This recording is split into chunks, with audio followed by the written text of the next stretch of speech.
마태복음 13장 33절 한 절 말씀입니다.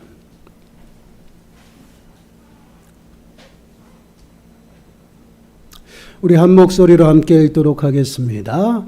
또 비유로 말씀하시되 천국은 마치 여자가 가루 서말 속에 갖다 넣어 전부 부풀게 한 누룩과 같으니라. 아멘.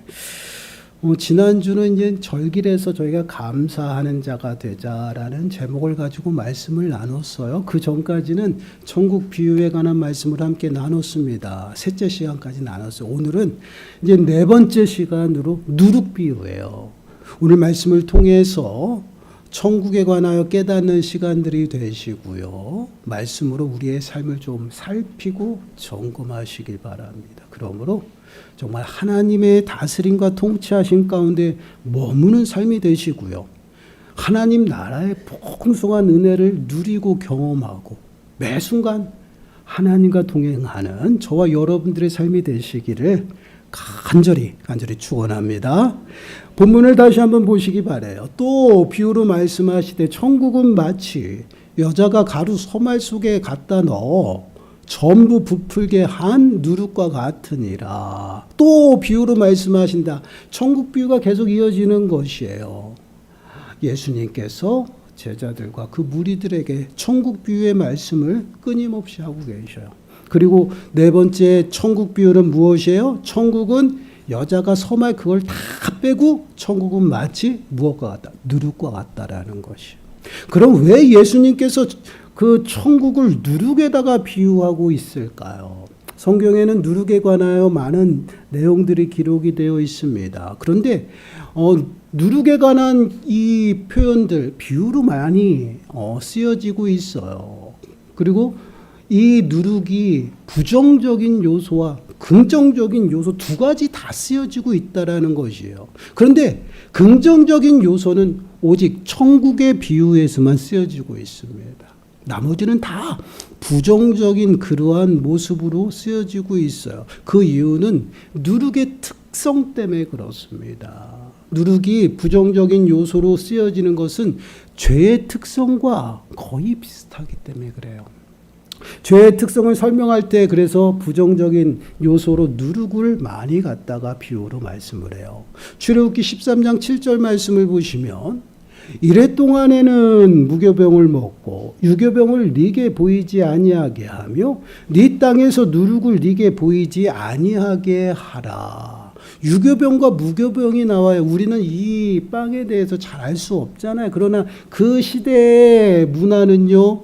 유교병, 그러니까 반죽에다가 누룩을 넣어서 빵을 만들어요. 그러면 유교병이 되는 것이에요. 그런데 그 누룩을 넣지 아니하면 무교병이 되는 것이에요. 이것이 그 유대인들 이스라엘의 삶의 모습이죠. 그래서 그 평상시에 이스라엘 백성들은요 누룩을 많이 사용한다라는 것이에요. 그래서 누룩을 넣어서 유교병을 만들어 먹었어요. 그러나 절기가 되면 곧 거룩하게 구별해서 하나님께 나가는 그 시기가 되면요 누룩을 넣은 유교병을 금하고 있다라는 것이에요. 왜 그럴까요? 누룩은 밀가루에 들어가서 그 밀가루의 성질을 어떻게 해요? 변화시키기 때문에 그래요. 결국 순수한 밀가루가 되지 않는 것이에요. 이러한 특징을 가지고 있어요. 그래서 부정하다라는 것입니다. 순수함이 하나님 앞에 나와서 그 유교병을 먹음으로 그 순수한 그 심령이 부정해진다라는 것이에요. 그래서 누룩을 죄에다가 비유를 해요. 그래서 고린도전서 5장 8절 말씀을 보시면 이러므로 우리가 명절을 지키되 묵은 누룩으로도 말고 악하고 악의에 찬 누룩으로도 말고 누룩이 없이 오직 순전함과 진실함의 떡으로 하자. 누룩은 결국은 그 순수함을 변화시킨다라고 해서 어떻습니까? 부정적인 요소로 쓰여지는 것이에요. 그러면 누룩의 특징이 변화시키는 그러한 특징이 있다라는. 그래서 갈라디아서 5장 9절 말씀을 보면 적은 누룩이 온 덩이에 퍼지느니라. 아주 자그만 누룩이라도요. 어떻게 해요? 큰 덩이를 다 변화시킨다라는 거예요. 이게 누룩의 특징이에요. 그래서 죄에 대한 특징을 비유로 할 때 누룩을 사용해서 부정적으로 이야기를 하는 것이에요. 한번 보세요. 죄의 특성을 보세요. 죄는 어떻습니까? 아주 자그마한 것이라도요, 그것이 내 삶 가운데, 내 심령 가운데, 내 공동체 가운데 떨어지면 어떻습니까? 그 공동체와 그 심령을 모두 다 오염시켜요. 변화시킨다라는 것이. 이게 바로 죄의 모습이에요. 그래서 어떻습니까? 불평하고 원망하고 부정적인 사람 옆에 있으면요, 나도 부정적인 사람이 돼요. 부정적이고 불평하는 그러한 사람이 공동체 한 명이라도 있으면 어떻습니까? 공동체가 다 부정적인데요. 이것은 이스라엘의 역사에서도 잘 나타나잖아요. 가데스바네에서 정탐꾼을 12명을 보내지 않았습니까? 가나안 땅으로. 가나안 땅으로 40일 동안 정탐하고 돌아온 그 12명의 보고가 이루어져요. 먼저 10명의 부정적인 보고가 이루어집니다. 그로 인해서 어떻습니까? 이스라엘 백성들의 마음이 무너지는 것이에요. 결국은 그 10명의 부정적인 요소들이 모든 전체 이스라엘 백성들을 완전히 오염시켰어요. 그것으로 끝나는 게 아니라 외적인 모습으로 드러나요. 어떻게 나타나요? 긍정적인 보고라는 갈렙과 여호수아를 돌로 쳐 죽이려고 하는 그런 모습까지 간다라는 거예요. 이게 바로 죄의 특성이에요. 근데 이러한 모습이 무엇과 같아요? 누룩과 같다라는 것이에요. 그러면 왜 그 특징, 누룩과 같은 그런 그 특징을 천국에 비유하고 있을까? 여러분, 천국은 마치 누룩과 같다라고 예수님께서 말씀을 하고 있어요. 이 누룩과 같이 천국이 우리의 심령 가운데 임하게 되면요, 우리의 심령이 어디에 변한다라는 것이 그 특징을 이야기를 하기 위해서요. 그 복음의 메시지가 전달되고 그 복음의 메시지를 듣고 그 복음을 받아들인 자들이 어떻습니까? 그 심령에 변화가 나타나잖아요. 그것이 무엇이에요? 하나님의 나라가 임한 것이에요. 여러분, 지난 세 번째 우리가 비유를 들은 겨자씨 비유 한번 보세요. 31절 32절 또 비유를 들어 이르시되 천국은 마치 사람이 자기 밭에 갖다 심은 겨자씨 한 알 같으니 이는 모든 씨보다 작은 것이로되 자란 후에는 풀보다 커서 나무가 되매 공중의 새들이 와서 그 가지에 깃드느니라. 겨자씨는 그 당시의 문화에서 가장 작은 것을 나타낼 때 사용되는 그런 씨앗이라고 이야기를 해서 나타낼 때 비유로. 근데 그 지금 겨자씨 한 알과 같다라고 천국을 비유한 것은 뭐예요? 미미해요. 아주 보잘것없어요. 보이지 않게 임하는 그 하나님의 나라는 결국은 완성이 되는 그때는 어때요? 거대한 나무와 같이 큰 가지를 두르고 어떻게 해요? 새들이 와서 깃드는 그러한 모습을 한다라고 얘기했어요. 이 겨자씨에 관한 비유가 외적으로 드러나는 비유라면 여러분, 누룩에 대한 비유는요, 우리의 내적인 변화를 말하는 것이에요. 우리의 심령에 하나님의 나라가 임하면 어떻게 돼요? 우리의 심령이 변한다라는 것이에요. 변하고 더 나가서는 그 누룩의 특징이 어때요? 그 덩어리를 어떻게 부풀리는 효과가 있다라는 것이에요. 부풀어 그 하나님의 나라가 어떻게 점점 커지고 성장하게 된다라는 것이에요. 여러분, 다시 한번 하나님의 나라를 생각해 보세요. 나라가 되려면은 세 가지 조건이 있다라고. 여러분, 계속 이것을 강조하는 게 잊어버려서는 안 돼요. 왜 그러냐면 우리가 하나님의 나라를 자꾸만 생각할 때 장차 임할 하나님의 나라를 생각해요. 아니요, 하나님의 나라는 우리의 심령 가운데 임했다라는. 그런데 하나님의 나라가 어떤 개념인지 모르다 보니까 그 나라를 누리지 못해요. 나라가 되려면 3대 조건이 있어요. 땅, 영토가 있어야 돼요. 그리고 국민, 백성이 있어야 돼요. 그리고 왕, 지금은 주권이라고 그래요. 다스리는 주권. 그 세 가지가 충족이 되면 나라가 세워지는 것이에요. 그러면 하나님 나라는 어떤 것이냐? 하나님이 왕이 되어서 백성된 우리를 다스리는 나라예요. 그게 하나님의 나라예요. 그래서 오늘 말씀엔 천국이라고 이야기를 하는 것이에요. 하나님의 나라가 임했다. 그리고 예수님께서 끊임없이 회개하라, 천국이 가까웠느니라라고 선포하는 것은 뭐야? 하나님의 다스림이 시작됐다라는 것이에요. 우리가 예수 그리스도를 믿음으로 말미암아 우리의 심령에 성령이 임했어요. 그 순간에 하나님의 다스림이 시작된 거예요. 그 어떠한 표현이 하나님의 나라가 임했다라는 것이에요. 그 그 하나님의 다스림과 인도하심 가운데 우리가 순종하고 따라가는 것, 그것이 다스림과 하나님의 나라의 은혜대로 살아가는 것이에요. 그것을 우리는 믿음 생활이라고 하는 거죠. 믿음 생활은요, 끊임없이 하나님의 다스림 안에서 살아가는 그러한 삶의 모습이에요. 왜 그렇습니까? 하나님의 나라가 임했기 때문에 그래요. 그 나라가 임하면 우리들의 신분이 달라져요. 변화됐다라는 것이에요. 그래서 하나님의 나라가 임한 것, 하나님의 백성이라는 그 보증이 무엇으로 알 수가 있냐? 성령이에요. 여러분 고린도후서 1장 22절 말씀을 보시면 그가 또한 우리에게 인치시고 보증으로 우리 마음에 성령을 주셨느니라. 보증으로 성령을 주셨어요. 성령을 우리에게 주신 것, 내가 너희의 하나님이고 내가 너희가 나의 백성이 되었다라고 이야기를 하는 것이에요. 그래서 그 성령을 통해서 우리가 그 다스림을 받는, 그래서 그리스도의 사람은 성령이 임한 자고요, 그리스도를 따라 행하는 자가 그리스도인이다라고 이야기를 하는 것이에요. 그래서 우리의 심령에 하나님의 나라가 임했어요. 하나님의 다스림 가운데 우리는 살아간다라는 것, 이것이 무엇이에요? 오늘 비유에 말하면 우리는 변화됐다라는 것이에요.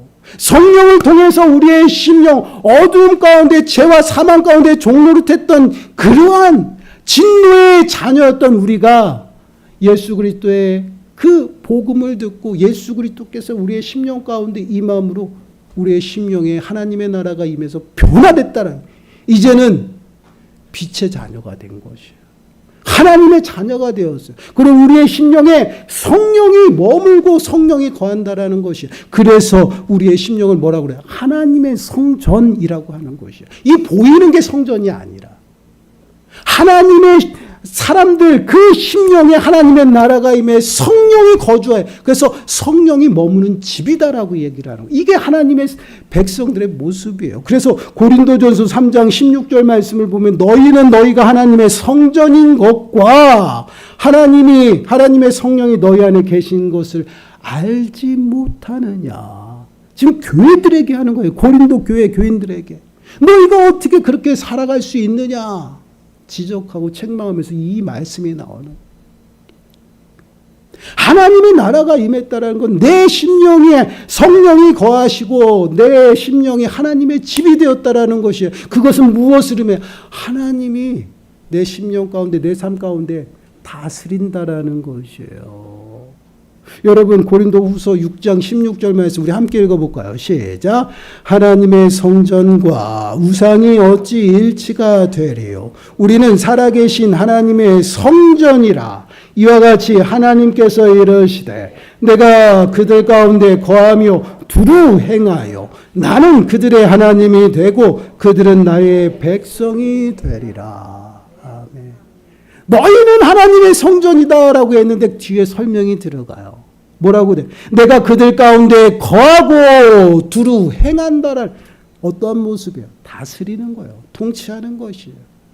그러므로 어때요? 그들의 하나님이 내가 되는 것이고 그들은 나의 백성. 무엇이에요? 왕으로서 통치하고 다스리는. 성령을 받았다라는 것은요, 하나님의 나라가 내 심령 가운데 임한 거예요. 그 심령을 받아서 내 심령이 어떻게 변화되었다라는 것이. 그래서 예수 그리스도를 믿고 영접한 자들은요, 사망에서 생명으로 옮김을 받은 것이에요. 예전에는 하나님의 진노의 자녀들로 살아갔지만 이제는 빛이신 예수 그리스도를 믿음으로 말미암아 어떻게 됐습니까? 우리가 빛의 자녀가 되었어요. 신분이 바뀌어서 변화되어서. 왜요? 하나님의 나라가 임했어요. 하나님의 다스림이 시작했고 내 삶 가운데서 하나님이 다스려 나를 백성으로 부르셨다라는 것이에요. 그것이 하나님의 나라가 임한 것이에요. 그래서 변화된다라는 것이에요. 그 나라가 임하면 우리가 변화돼요. 어떻게 변화됩니까? 어둠에서 빛으로 된다라는 것이에요. 여러분 에베소서 5장 8절 말씀을 보면 너희가 전에는 어둠이더니 이제는 주 안에서 빛이라. 어둠이에요. 우리는 하나님 예수 그리스도를 만나기 전에는 어둠 가운데 있었어요. 그냥 밀가루예요. 근데 밀가루 속에 누룩이 던져졌어요. 그럼으로 인해서 그 어둠이 빛이 되었다라는 거예요. 복음이 내 심령 가운데 심어지고 예수 그리스도 영의 임함으로 하나님의 나라가 임했어요. 그러므로 내 삶이 변했어요. 이전 것은 지나갔으니 보라 새 것이 되었도다. 이것이 우리들의 심령이에요. 그래서 하나님의 나라를 우리는 이 땅 가운데서 누리며 살아가는 것이에요. 그래서 여러분, 이 복음의 능력은요, 세상 사람들에게 미련한 것이지만 하나님의 백성, 하나님의 자녀들의 능력이라는 것, 능력으로 나타나는 것이에요. 여러분, 그래서 고린도전서 4장 20절 말씀을 보면 이렇게 말씀해요. 하나님의 나라는 말에 있지 아니하고 오직 능력이 있음이라.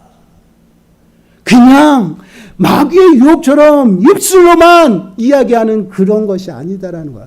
하나님의 나라가 임하고 선포되어지면요, 능력이 나타나요. 모든 것을 변화시킵니다. 작은 누룩이들의 덩어리를 크게 만들듯이요, 반드시 변화되어진다라는 것이에요. 예수 그리스도를 만난 여러분 제자들은 어떻습니까? 부활하신 예수 그리스도를 만남으로 그들이 담대하게 어떻게 해요? 살아계신 예수 그리스도를, 살아나신 부활하신 예수 그리스도를 전했어요. 그전에는 어떻습니까? 다들 도망갔어요. 죽을까 두려워서 꽁꽁 숨어 있었던 제자들의 모습이에요. 사도 바울은 어떻습니까? 그 사람은, 사도 바울은요, 유대인 중에 유대인이고요, 베냐민 지파로서 모든 율법에 능한 자, 그래서 그리스도인들을 잡아다가 앞장서서 죽이는 사울이었어요. 그가 예수님을 만나고 하나님의 나라가 임해서 변화됐어요. 이제는 죽이는 자가 아니라 살리는 자, 복음을 전하는 자가 됐다. 이렇게 변화가 나타난다라는 것이에요. 여러분, 세리삭개오는 어떻습니까? 많은 돈들을 거둔 사람이에요. 어떻게든지 자기 이익을 챙겨. 그러나 예수님을 만나고 가난한 자에게 자기의 재물을 나눠주겠다라고 이야기를 하고 있어요. 하나님의 나라가 임하면요, 변화가 생긴다라는 것이. 이 말씀이 우리에게 무엇을 의미할까요? 여러분, 우리는 예수 그리스도를 고백하고 예수를 믿는다라고 우리는 입술을 통해서 고백합니다. 그리고 신앙생활해요, 믿음생활해요. 그런데 우리의 삶에 변화가 없어요. 변하지 않고 있어요. 그대로 살아가고 있어요. 예수님을 믿을 그 전과 지금과 변화가 없어요. 그럼 하나님의 나라가 임한 걸까요? 아니다라는 것이. 성령이 임하고 하나님의 나라가 임하면요, 반드시 변화가 나타난다라는 것이에요. 구습에서 벗어나서 새 사람을 옷을 입고 예수 그리스도의 의로운 옷을 입고 말씀에 순종하며 살아가는 것. 이것이 바로 누룩과 같은 하나님의 나라가 임한 것이에요. 변화가 나타나요. 거기서 머물지 않죠. 부풀러 올라요. 성장한다라는 것이에요. 여러분, 고린도전서 14장 20절 말씀 보세요. 형제들아, 지혜는 아이가 되지 말고 악에는 어린아이가 되라. 지혜는 장성한 사람이 되라. 지혜는 장성한 사람, 성장, 어른이 되어야 된다라는. 에베소서 4장 13절 말씀도 보세요. 우리가 다 하나님의 아들을 믿는 것과 아는 일에 하나가 되어 온전한 사람을 이루어 그리스도의 장성한 분량이 충만한 데까지 이르느니라. 여러분, 우리의 삶의 한번 모습을 보세요. 신앙생활도 복음을 듣고 예수 그리스도를 영접하여 신앙생활 처음 시작할 때 여러분 차가차가 막 끌어오른 냄비 뚜껑 것 같아요. 막 주체할 수 없어요. 그러나 알지 못하다 보니 혈기만 왕성해요. 그런데 신앙생활이 점점 깊어지면서 말씀 앞에 순종하고 하나님의 다스림 가운데 살아가다 보니 어떻게 해요? 더욱더 겸손하고 어떻게 성숙해져 가요. 이러한 성장이 나타나는 것이에요. 내적인 성장이 이루어진다라는 것이에요. 그냥 머물지 않아요. 왜 그렇습니까? 하나님 나라에 살아가는 것, 하나님의 다스림 가운데 하나님 말씀 앞에 하나님 법대로 살아가는 것, 그것이 믿음 생활이에요. 근데 그 믿음 생활은요, 머물지 않는다라는 것이에요. 항상 움직인다라는 것이에요. 그래서 행함이 없으면 그것은 죽은 것이다라고 얘기하는 거예요. 믿음은 살아있어요. 그래서 복음의 능력이 나타나는 것이에요. 십자가의 도가 미련한 자에게는 어리석지만 하나님의 자녀 백성들에게는 능력으로 나타나는 게 믿음이에요. 그 믿음은 누가 주죠? 하나님이 주시는 것이에요.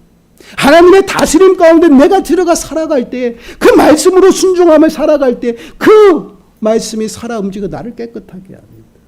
그러한 삶을 살아가는 것이에요. 그래서 끊임없이 내가 하나님 앞에 더욱더 가까이 나가면 나갈수록 나의 영적인 세계가 어떻게 해요? 성장한다, 자라나요. 그러나 우리들의 육신의 삶은 어떻게 해요? 점점점 죽어가는 것이 겸손해져요.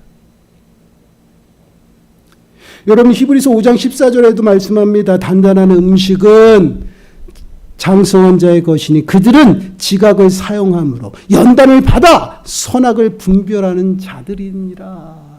어린아이 같은 그때는요 아무것도 분별하지 못해요. 그런데 우리가 분별한다는 건 뭐예요? 장성했다라는 거예요. 말씀 가운데 살아간다는 것이죠. 그 말씀이 살아 움직여 우리를 어떻게 해요? 붙들고 계신 거예요. 그게 하나님의 다스림이에요. 그래서 하나님의 나라가 임하면요 반드시 변화가 돼요. 쉽게 말씀을 드리면 예수를 믿으면 내 심령 가운데 성령을 받아서 그 성령을 통해서 내가 변화가 된다는 것이에요. 나타나요. 삶의 모습, 외적인 모습으로도 내적인 모습으로 나타납니다. 그리고 더 나아가서는 영적인 갈급함으로 인해서 끊임없이 하나님을 알아가기 위해서 열심을 다하죠. 그 열심 속에서 우리가 부딪히는 것이 무엇이에요? 나는 아무것도 아니다라는 것이. 그래서 성숙한 장성한 자들이 되는 것이에요. 이것이 하나님의 말씀을 통해서 나타나요. 여러분 디모데후서 3장 17절 말씀을 보면 이는 하나님의 사람으로 온전하게 하며 모든 선한 일을 행할 능력을 갖추게 하려 함이라. 이는이 무엇이에요? 성경 하나님의 말씀을 얘기해요. 하나님 나라의 하나님의 다스림 가운데 보호하심 가운데 살아간다라는 것은요 결국은 하나님의 법대로 살아가는 것이요. 예전에는 내 생각과 내 방법과 세상의 여러 가지 방법을 취해 살아갔다라면 하나님의 나라가 임하여 이제는 사망에서 생명으로 옮겨졌어요. 이제는 하나님의 법을 따라 살아가는 것이죠. 그것이 무엇이에요? 말씀에 순종하는 것이에요. 율법 앞에 온전히 내가 순종하며 살아가는 것이에요. 그럴 때에 내 삶이 어떻게 해요? 온전한 사람이 되어진다. 더 나아가서는 선을 행할 능력을 갖추 하나님이 보시기에 하나님의 백성답게 살아간다라는 것이에요. 그렇습니다. 오늘 말씀을 통해서 우리에게 말씀하시는 것은요. 우리가 복음을 듣고요. 그 복음을 통해서 우리가 믿고 우리들의 삶의 모습이 어떻게 돼요? 변화된다라는 것이에요. 내가 예수 그리스도를 만나고 예수 그리스도를 믿음으로 고백하고 복음을 내 심령 가운데 복음의 씨앗이 뿌려졌으면 그 열매들이 나타나기 시작해요. 변한다라는 것이. 한번 내 삶을 한번 돌아보세요. 예수를 믿고 내가 열심히 신앙생활하고 믿음으로 열심히 살아갑니다. 그런데 삶의 모습은 그대로예요. 그러면 맞을까요? 틀릴까요? 거짓말이에요. 왜 그렇습니까? 하나님의 나라는 누룩과 같아요. 누룩이 조금이라도 그 밀가루에 함께 들어가게 되면요. 밀가루는 변해버립니다. 그리고 그 밀가루는 어떻게 해요? 점점점 부풀어 오른다라는 것이에요. 이런 변화가 있어요. 하나님의 나라가 복음이 내 심령 가운데 임하고 예수 그리스도의 영이 내 심령 가운데 임했다라면요. 반드시 그 심령은 변화됩니다. 내 삶의 모습을 돌아보시기 바라요. 변화되고 있습니까? 그리고 더 나아가서는요. 부풀러 올라요. 자꾸만 이 모습을 우리가 놓쳐서는 안 돼요. 부풀러 오른다라는 거예요. 점점 커져 나간다라는 것이 우리의 심령이 예수 그리스도를 믿는 것으로 끝나는 것이 아니다라는 것이 점점 성장해 나간다라는 것이에요. 우리가 어린아이와 같이 있으면요. 매 순간순간 나만 알아달라고 이야기를 하죠. 사랑도 혼자 독차지하고 싶어요. 그러다 보니 시기와 질투가 가득해요. 거듭났음에도 불구하고 이런 모습은 나타납니다. 왜 그럴까요? 어린아이에 머물고 있어서 그래요. 그런데 점점 성숙한 장년이 되면 어른이 되면 어떻습니까? 이제 주변을 돌아보게 되잖아요. 대화가 됩니다. 그리고 책임을 져요. 이것이 어른이에요. 그래서 더욱더 하나님 앞에 가까이 나아가면 우리들의 신앙이 어떻게 성숙해진다라는 것이에요. 고개를 숙이고 섬김의 모습이 나타나고 더 나아가서는요. 하나님 앞에 내가 설 때마다 내가 아무것도 아님을 깨닫기 때문에 겸손하게 살아가요. 이게 하나님 나라의 모습이에요. 사랑하는 여러분, 우리의 모습을 좀 돌아보세요. 하나님의 나라는요. 여러분 벌써 내 심령 가운데 임했어요. 하나님이 여러분과 늘 함께 하십니다. 믿으십니까? 그러면 우리들의 삶은 어떻게 살아가야 될까요? 여러분, 하나님이 하시는 일들이에요. 그 다음 비유부터는 우리가 그 천국을 어떻게 소유하는 것에 관해서 이야기를 하지만 천국이 임했을 때 하나님이 일하시는 모습을 우리들에게 보여주고 있습니다. 하나님의 말씀이 떨어지고요. 성령이 임하면요. 내 삶이 뒤집어져요. 변해요. 그렇습니까? 안 그렇습니까? 안 그런가요? 변해야 돼요. 이게 하나님이 말씀하시는 구원이에요. 왜 그렇습니까? 사망에서 생명으로 옮겨졌어요. 신분이 변했어요, 여러분. 더 이상 하나님의 진노의 자녀로서 어둠 가운데 살아가는 것이 아니에요. 빛 가운데로 살아가는 성도가 되어서 거룩한 무리가 되었어요. 그리스도를 머리로 하여 하나 되게 부르심을 받았다라는 것이에요. 그러한 성도로서 이 땅 가운데 어떻게 살아? 말씀 앞에 하나님의 다스림을 온전히 누리며 살아가는 것이에요. 왜 우리가 예수를 만나고도 은혜를 더 누리지 못할까요? 왜 예수 그리스도를 인격적으로 만나고 영접을 했는데 왜 우리들의 삶이 끊임없이 불평하고 원망하며 그렇게 살아갈까요? 여러분, 어린아이에 머물고 있어서 그래요. 아니, 더 나가서 어린아이에 머무는 거기서 후퇴해서 그렇습니다. 여러분, 믿음은 그런 것이 아니에요. 믿음은 끊임없이 달려가는 것이에요. 그래서 사도 바울은 믿음을 달림질하는 선수에다가 비유해요. 믿음의 경주예요. 끊임없이 달려가야 돼요. 끝까지 달린 자에게 생명의 면류관이 있다라는 거예요. 무엇을 의미합니까? 우리는 잠시 게을러도 안 돼요. 나태해도 안 돼요. 왜 그렇습니까? 하나님의 나라가 임했잖아요. 그러면 하나님 백성답게 그 은혜를 누리면서 살아가야죠. 그 은혜를 누리면서 살아가는 것이 무엇이에요? 하나님 말씀, 하나님 법대로 살아가는, 그럴 때 하나님께서 나를 보호하고 나를 다스리고 나를 책임져 주시는 그 은혜를 우리는 누리지 못하는 거예요. 사랑하는 여러분, 우리는 얼마만큼 하나님의 은혜를 누리며 살아가고 있습니까? 하나님께서 우리들에게 요구하시는 것은요, 여러분들의 삶의 일부가 아니에요. 삶의 전부를 원하셔요. 내가 하나님 앞에 삶의 전부를 드릴 때에 하나님은 말씀하십니다. 그래? 내가 더 줄게. 모든 것이 하나님의 것임을 우리가 고백할 때 하나님이 책임져 주는 거예요. 모든 염려를 주께 맡겨라. 주께서 돌보십니다.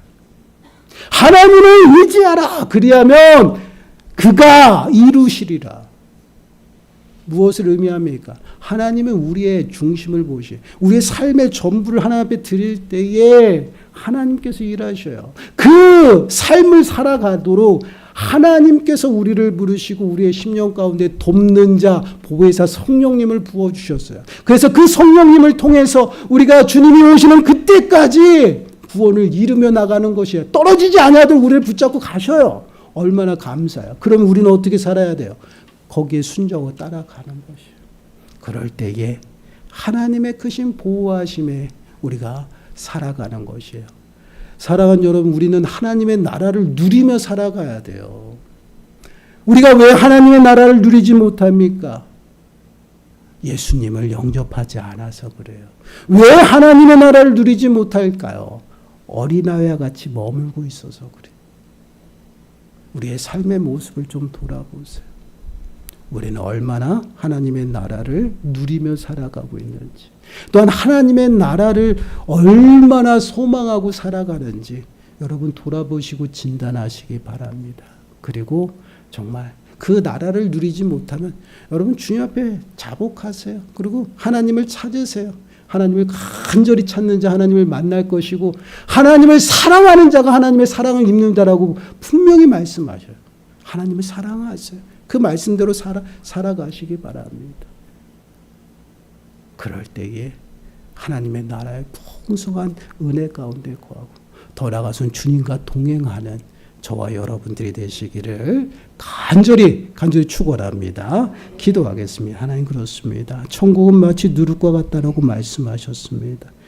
성령이 우리들의 심령 가운데 임하여 저희들이 하나님의 백성이 되었음을 믿습니다. 이전 것은 지나갔으니 보라 새 것이 되었다라고 말씀하신 그 말씀에 저희들이 온전히 따라갑니다. 성도로서 하나님의 법을 지키며 성령을 따라 행하며 살아가게 하시고, 저희들의 심령 가운데 임한 그 하나님의 나라가 점점 자라 저희들의 삶 가운데에서 아름답게 결실 맺게 하시고 더 나아가서는 그 은혜 아래 장차 임할 하나님의 나라를 소망하며 살아가는 모든 심령들 되게 주여 축복하여 주옵소서.